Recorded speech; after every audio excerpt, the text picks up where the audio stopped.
السلام علیکم ورحمۃ اللہ وبرکاتہ۔ الحمد للہ رب العالمین والصلاة والسلام علی اشرف الانبیاء والمرسلین نبینا محمد وعلی آلہ وصحبہ اجمعین ومن تبعہم بإحسان الی یوم الدین، اما بعد۔ معزز ناظرین، آج کا موضوع ہے اسلام کسے کہتے ہیں، اسلام کی تعریف کیا ہے۔ اسلام کئی معنوں کے لیے استعمال ہوتا ہے۔ سب سے جامع جو مفہوم اس کا ہے وہ کہتے ہیں کہ اسلام خود کو اللہ رب العالمین کی توحید کا اقرار کرتے ہوئے، اپنے آپ کو شرک سے دور رکھتے ہوئے اللہ تعالیٰ کے احکامات کی پیروی کرنا، منہیات سے خود کو بچانا، اور پورے اطمینان و سکون اور یکسوئی اور دلجمعی کے ساتھ اللہ رب العالمین کی اطاعت و فرمانبرداری کا نام اسلام ہے۔ لہذا اگر کوئی شخص اللہ رب العالمین کو اپنا حقیقی معبود مانتا ہے اور خود کو شرک سے دور رکھتا ہے، اللہ تعالیٰ کے احکامات، اوامر کی پابندی کرتا ہے، منہیات سے اپنے آپ کو بچاتا ہے، اور اطمینان و سکون کے ساتھ اللہ رب العالمین کی عبادت میں لگ جاتا ہے، تو ایسا شخص مسلمان ہے۔ یہی اسلام کی سب سے بہترین تعریف ہے، اور جب بھی شرعی مفہوم میں اسلام کا لفظ استعمال ہوتا ہے تو اس سے یہی مقصود ہوتا ہے۔ گرچہ اس کے لغوی معنی بہت سارے بیان کیے جاتے ہیں، کیونکہ اسلام کا لفظ سین لام میم سلمہ سے مشتق ہے، تو اس کا ایک مطلب یہ بھی ہے کہ اسلام جو شخص اپناتا ہے وہ خود کو بھی اور اوروں کی بھی حفاظت کرتا ہے، اللہ رب العالمین کے غضب سے، اللہ رب العالمین کی ناراضگی سے اپنے آپ کو محفوظ کر لیتا ہے۔ تو اسلام کا مفہوم بہت ہی واضح ہے۔ اللہ رب العالمین کی عبادت کا اقرار کرنا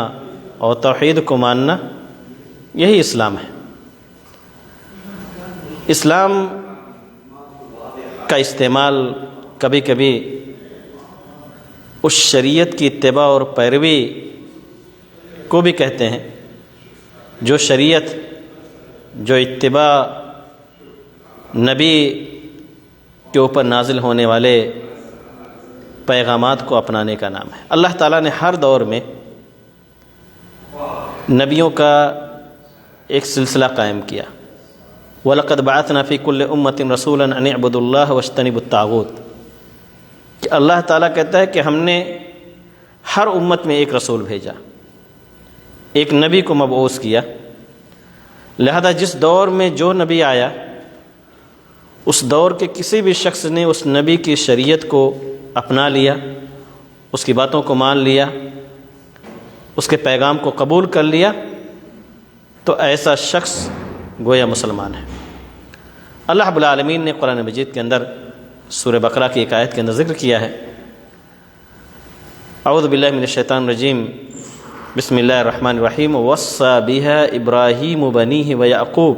يَا بَنِيَّ إِنَّ اللَّهَ اصْطَفَى لَكُمُ الدِّينَ فَلَا تَمُوتُنَّ إِلَّا وَأَنْتُمْ مُسْلِمُونَ کہ ابراہیم علیہ السلام نے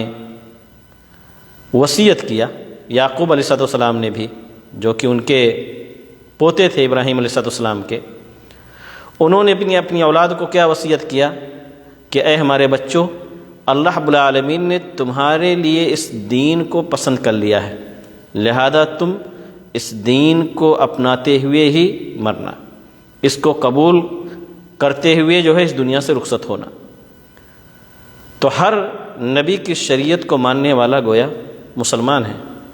قرآن کی کئی آیتوں میں اللہ رب العالمین نے ذکر کیا کہ الگ الگ نبیوں نے اپنے آپ کو کہا وَأَنَا أَوَّلُ الْمُسْلِمِينَ کہ میں سب سے پہلا مسلمان ہوں، یعنی جس وقت وہ نبی تھے سب سے پہلے وہ اللہ رب العالمین کے پیغام کو قبول کرتے تھے اور اس کے بعد اپنی امت کو دعوت دیتے تھے۔ البتہ یہ نبیوں کا سلسلہ چلتا رہا،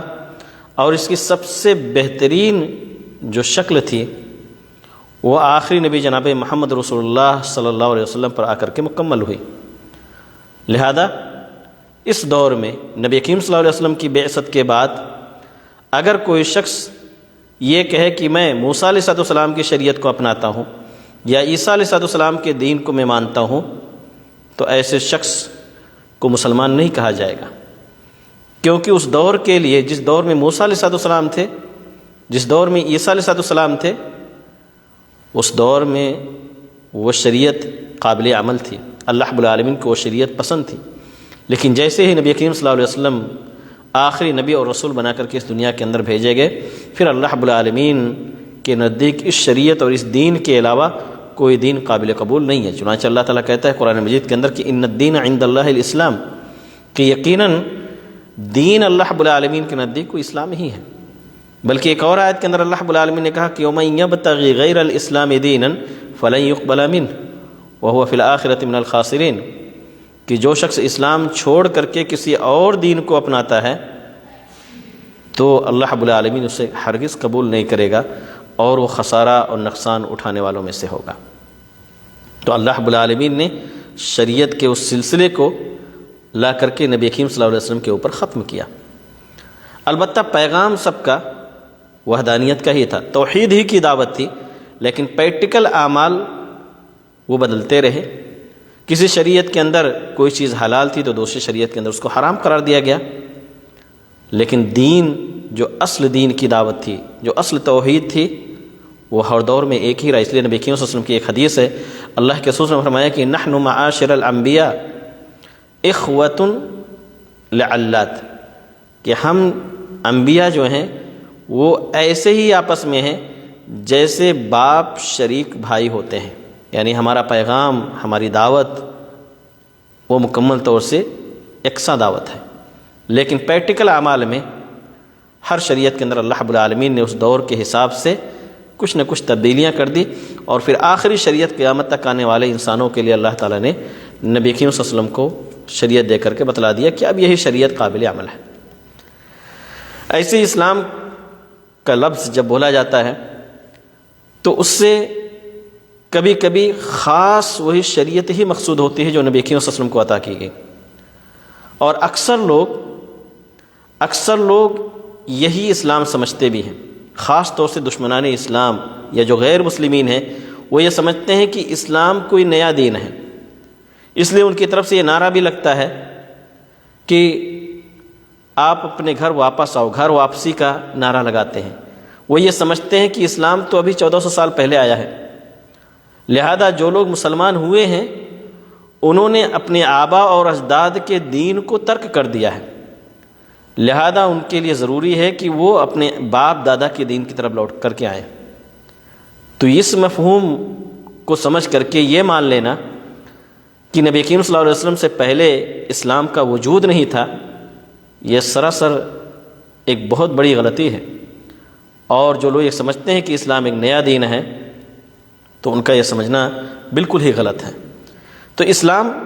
عام طور سے یہی سمجھتے ہیں، بلکہ بہت سارے بھولے بھالے مسلمان بھی یہی سمجھتے ہیں کہ اسلام اسی وقت آیا جب نبی کریم صلی اللہ علیہ وسلم کو اللہ رب العالمین نے سب سے پہلے وحی کی آیت نازل کر کے رسالت و نبوت کا پیغام عطا کیا۔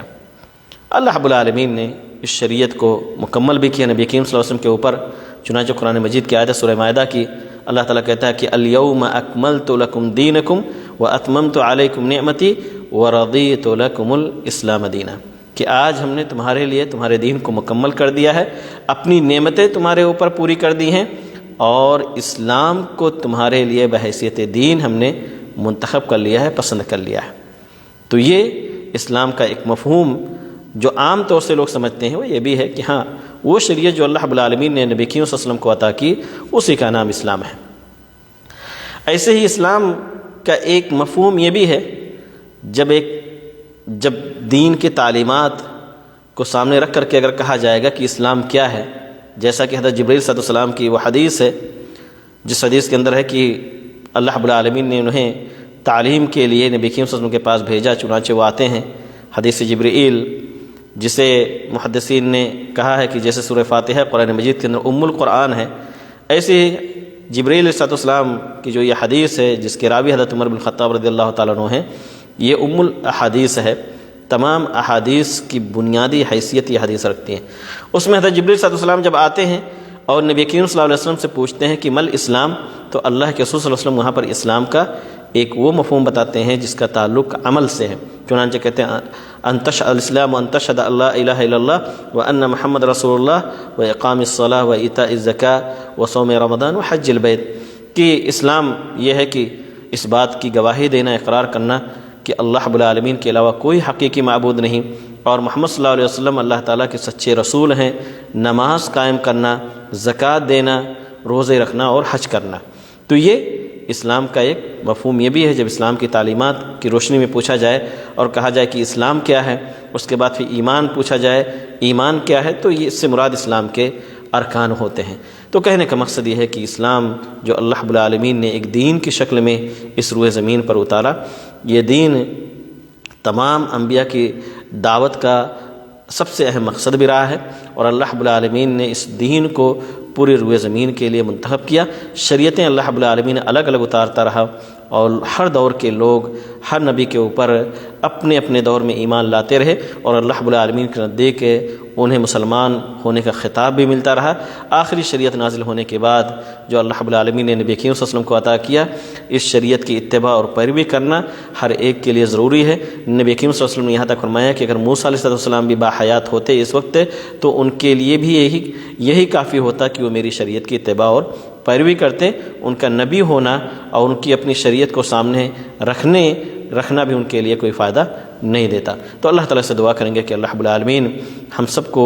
اسلام کی صحیح تعلیمات کو سمجھنے، اس پر عمل کرنے اور اس کی دعوت کو اللہ رب العالمین عام کرنے کی ہمیں اور آپ کو توفیق عطا فرمائے۔ آمین۔ وآخر دعوانا الحمد للہ رب العالمین۔ السلام علیکم ورحمۃ اللہ وبرکاتہ۔